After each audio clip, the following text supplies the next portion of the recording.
it's Christy with the Chirp YouTube channel. I would like to talk to you today about some of the reasons why we see challenging behavior from our kids and our students and our clients. The first one is fear. A child is afraid of a situation, and so he hits or runs away. People usually respond to fear by fight, flight, freeze, or submit. Fight is when we are aggressive. We hit, we bite, we pinch, those kind of things. Flight is when we just run away. Maybe the kid actually runs out of your room or your home. Maybe your child hides under the table. Those are both instances of flight. Freeze is where the child is incapable of any sort of action. Not because the child is disengaged, but because the child is afraid.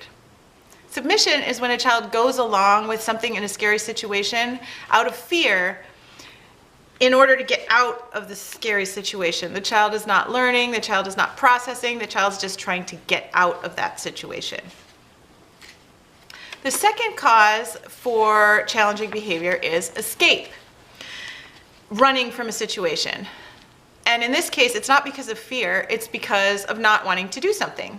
And of course, we all try to get out of doing things we don't want to do, and kids can become masters at this. They can do it because of task avoidance. They don't want to do a particular activity that the other students are doing. Perhaps they do it out of control. They want to control the situation. They want to be the boss. They might do it out of uncertainty. A lot of times kids don't know what to expect, and we don't really tell them a lot up front. We just expect them to kind of roll with things. A lot of our students cannot roll with things, and so we're expecting a lot of them to do it.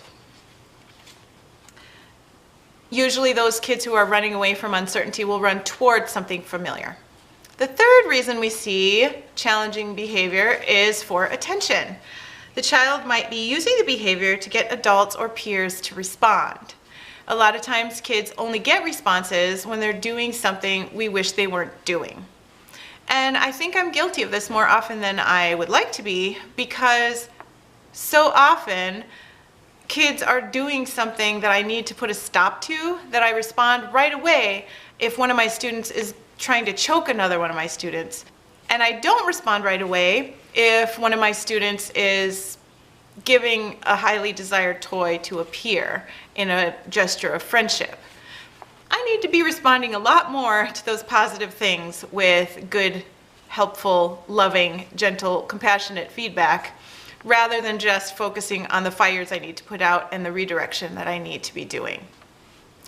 Some of the things that a child might need when trying to get attention are reassurance, comfort, sensory input. The child probably doesn't know how to express those things in a way that is more acceptable. If the child doesn't know how to get another child's attention appropriately by saying hi or hey Alice, he might just whack Alice instead to try to get her attention. Of course, that's not as socially acceptable as using words or even a tap on the shoulder. So we need to teach more socially acceptable mannerisms and habits so that some of these attention-getting behaviors will decrease.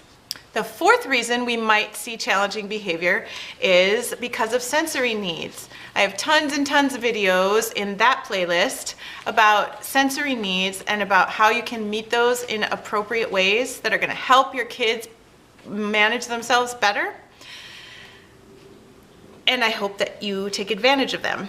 Sensory needs basically mean that a child is not comfortable in her own skin. She's not feeling satisfied for whatever reason with the sensory inputs that are coming into her body. And she needs more or less, or maybe different. We need to figure this out on a child-by-child basis. Kids can have sensory needs they don't even know they're having. For example, let's assume a kid who's having a lot of difficulty staying calm and regulated. She might not realize that she's feeling hyper. She might need us to label that and then to give her some strategies for helping herself get out of that state. Nobody really likes feeling hyper. It's kind of that desperate sort of feeling that nobody likes. We don't want to be like that. And if we can help kids calm down, reach a happy equilibrium and stay there, then we are doing a great job and that child is learning important life skills. The fifth reason why we might be seeing challenging behavior is because of pain. This one's especially difficult to find out because a lot of pain is internal. We can't see it, we can't measure it, and the child isn't very able to communicate with us. But if you've ever been in serious pain or fatigued for a long time, you know that your fuse is very short. You are likely to explode or to cry at a moment's notice with very little provocation. And our kids are like that too. Obviously, deal with the pain as best you can. Make sure that you keep tabs on your child's body if you're a parent, and be sure that you watch for any signs of illness if you are any adult in a child's life. A lot of times those things can be addressed. I haven't actually known very many kids where pain was the underlying issue, but sometimes it can be, so keep your eyes open for that. You might also want to try some kid meditation videos. Meditation can be very helpful for pain. Try gentle walking. That can sort of work out if there are joint pains or growing pains or any other kind of pain that can be gently sort of wiggled out of a child. Make sure that the child has excellent sleep habits, sleep hygiene. I will do a video on sleep hygiene in the near future because it's a very important topic. Keep your eyes open for that. Also make sure that your child knows how to express pain. Have a communication book available with blank and then a picture for hurts, and then have body parts available on the inside. I have a video that I made about how to do that right there. You can take a peek at that. I found that that's really helpful with my less verbal kids. But still, if you have a kid who's not able to do that yet, then that's not going to be helpful. So you need to be alert and monitoring that as best you can, even if your child cannot communicate it. The sixth reason we might see challenging behavior is control. We mentioned control earlier under attention-getting behaviors, but this one I want to focus on the child needing a sense of control and agency in his own life. So many times, kids with special needs especially don't have any say in what happens to them. They don't get to choose what school they go to. They don't get to choose their teachers. Most kids don't. But a lot of kids with different diagnoses don't even get to choose their own clothes. They don't even get to choose their own toothbrush. They don't get to choose what they eat for breakfast, whereas a typical kid would probably get to choose those things. This is one that we actually can make a great deal of difference in because we can allow our kids to have more say in what happens to them. Obviously, they don't get to choose whether they go to school or not.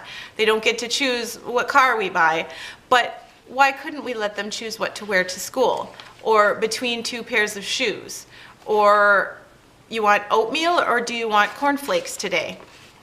It's not that difficult, and it gives the child a sense of control over his own life.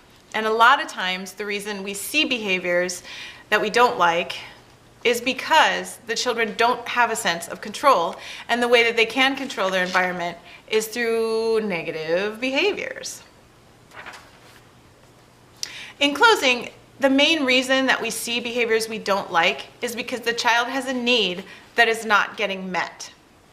Your first goal is to create a more appropriate way to meet that need that the child has. And your second goal is to no longer respond to the behavior in the first place. So for example, if you know that your child is throwing himself on the floor and kicking and screaming because he wants fruit snacks, then you put a picture of fruit snacks on the counter and you teach him how to hand that to you when he wants the fruit snacks instead. Not only is he not going to need that tantrum anymore, but if he does do it, it has to not work. You have to stop giving him fruit snacks when he does that. You have to only give him fruit snacks when he hands you the picture. That's the kind of replacement behavior training that we need to do with our kids. When there's an inappropriate behavior, we need to institute a better behavior, teach that behavior that we want to replace the yucky behavior. And then we need to not respond to the tantrum any longer. An example of this is if your child wants a glass of water and every time she does, she hits you, you might realize that she doesn't have a good way to communicate that she wants a glass of water. So let's say you put a picture of a glass of water on the fridge and you teach her to take the picture and put it in your hand when she wants a glass of water. That's step one, and that's a very valuable step. The second step is no longer getting her a glass of water when she hits you. That's equally important. If she keeps getting the glass of water by hitting you, then she's not going to bother using the replacement behavior, which is handing you the picture, because it's harder, and you know, we all want to save energy and do the easy thing. We have to teach our kids to do the more challenging behavior by not responding to the whack anymore. In order to support kids through challenging behavior, we have to be the grown-up.